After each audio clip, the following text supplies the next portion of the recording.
warahmatullahi wabarakatuh. Kembali lagi dengan saya Komaria Ade. Di video kali ini saya akan menjelaskan tugas proposal penelitian saya dengan judul efek dari gaya hidup dan literasi keuangan yang berkaitan dengan pengelolaan keuangan mahasiswa Fakultas Ekonomi dan Bisnis Universitas Hairong Ternate, yang diberi oleh dosen pengampu mata kuliah metode penelitian pribadi Pak Dr. Suito SE MSI AK CSRS CRSA. Baik, langsung saja ke videonya. Baik, pada pembahasan pertama yaitu bab 1, pendahuluan pada poin A yaitu latar belakang. Dengan perkembangan zaman, gaya hidup terus berkembang dan berubah. Era globalisasi telah membawa dampak yang sangat besar bagi kehidupan masyarakat, membawa perubahan positif dan negatif. Teknologi berkembang sangat pesat. Salah satunya adalah teknologi informasi. Cara hidup mahasiswa telah menambah ke semua kalangan termasuk mahasiswa. Tidak dapat dipungkiri bahwa gaya hidup mahasiswa saat ini sangat berbeda dengan gaya hidup mahasiswa masa lalu. Jika dulu mahasiswa sering menghabiskan waktu dengan membaca buku, sekarang mahasiswa sering menghabiskan waktu di mall dan sebagainya untuk mencari kesenangan diri. Selanjutnya pada poin B yaitu rumusan masalah. Rumusan masalah pada proposal saya terdapat 3 rumusan masalah. Yang pertama yaitu pengeluaran yang tidak terkendali karena gaya hidup yang tidak seimbang dengan pendapatan mahasiswa. Yang kedua yaitu kesulitan dalam membedakan antara kebutuhan dan keinginan sehingga tidak teratur dalam mengelola keuangan. Dan yang ketiga yaitu kurangnya pemahaman tentang bagaimana cara mengelola uang secara efektif. Dan yang poin C yaitu tujuan masalah. Tujuan masalah di proposal saya ini terdapat 4 tujuan masalah. Yang pertama yaitu mengidentifikasi masalah yang dihadapi mahasiswa dalam mengelola keuangan. Dan yang kedua yaitu memahami bagaimana gaya hidup mahasiswa mempengaruhi pengelolaan keuangan mereka.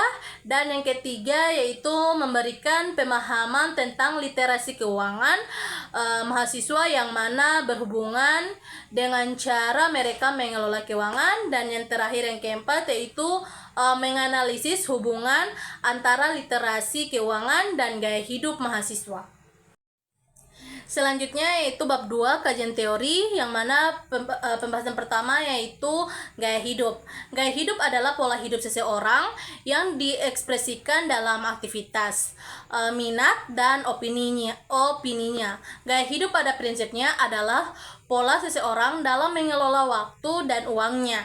Gaya hidup mempengaruhi perilaku seseorang yang pada akhirnya menentukan pola konsumsi seseorang. Minat manusia dalam berbagai barang mempengaruhi oleh gaya hidupnya, dan barang yang mereka beli mencerminkan gaya hidup tersebut. Selanjutnya yang kedua yaitu literasi keuangan. Otoritas Jasa Keuangan mendefinisikan bahwa literasi keuangan adalah rangkaian proses atau aktivitas untuk meningkatkan pengetahuan atau knowledge, keterampilan atau skill, dan keyakinan atau confidence konsumen dan masyarakat luas, sehingga mereka mampu mengelola keuangan pribadi lebih baik. OJK menyatakan bahwa visi literasi keuangan tingkat literasi adalah mewujudkan masyarakat Indonesia yang memiliki tingkat literasi keuangan yang tinggi sehingga masyarakat dapat memilih dan memanfaatkan produk dan jasa keuangan guna meningkatkan kesejahteraan. Dan misi dari literasi keuangan yaitu melakukan edukasi di bidang keuangan kepada masyarakat Indonesia agar dapat mengelola keuangan secara cerdas dan meningkatkan akses informasi serta penggunaan produk dan jasa keuangan melalui pengembangan infrastruktur pendukung literasi keuangan. Selanjutnya yang ketiga yaitu pengelolaan keuangan. Keuangan merupakan suatu aspek penting yang menjadi bagian dari setiap individu.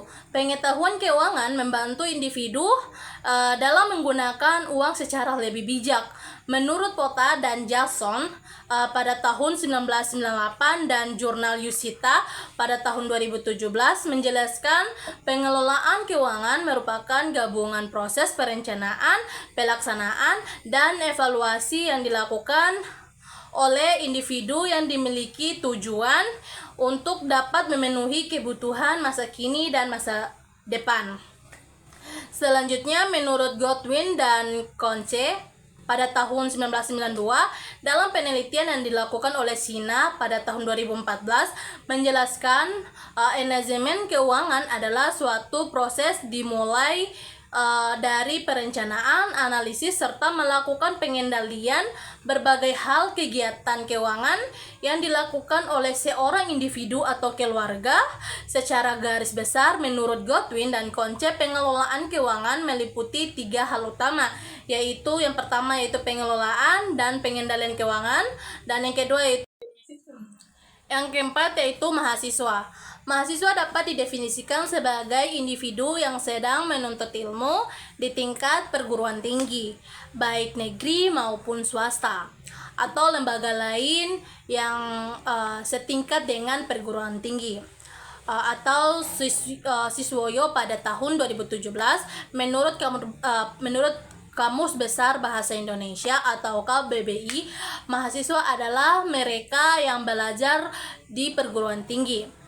Mahasiswa adalah status yang disandang oleh seseorang karena hubungan dengan perguruan tinggi yang diharapkan dapat menjadi calon-calon intelektual, atau bisa juga didefinisikan mahasiswa adalah seorang yang menuntut ilmu atau belajar di perguruan tinggi, baik itu di universitas, institut, atau akademik.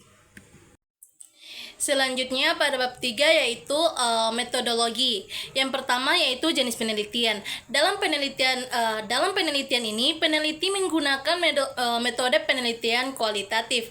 Menurut Sukmadinata pada tahun 2009, metode kualitatif adalah penelitian yang mendeskripsikan dan menganalisis tentang fenomena, peristiwa, kepercayaan, sikap, dan aktivitas sosial secara individu maupun kelompok. Penelitian kualitatif ini menggunakan metode penelitian fenomenologi. Fenomenologi adalah suatu pendekatan dalam filsafat dan ilmu sosial yang berkaitan dengan pemahaman dan deskripsi langsung dari pengalaman subjektif manusia tanpa penilaian atau interpretasi yang terlebih dahulu.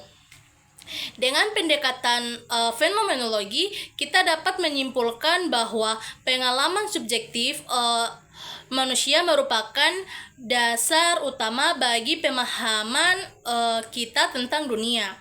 Maka dari itu penting untuk kita menghargai keunikan dan kompleksitas setiap pengalaman individu, serta mengakui bahwa realitas subjektif memiliki nilai dan signifikan yang sama pentingnya dengan realitas objektif.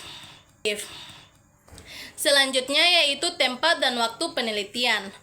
Penelitian ini dilakukan di Fakultas Ekonomi dan Bisnis Universitas Hairun Ternate sebagai lokasi penelitian yang dimana peneliti ingin mengetahui efek dari gaya hidup dan literasi keuangan pada mahasiswa.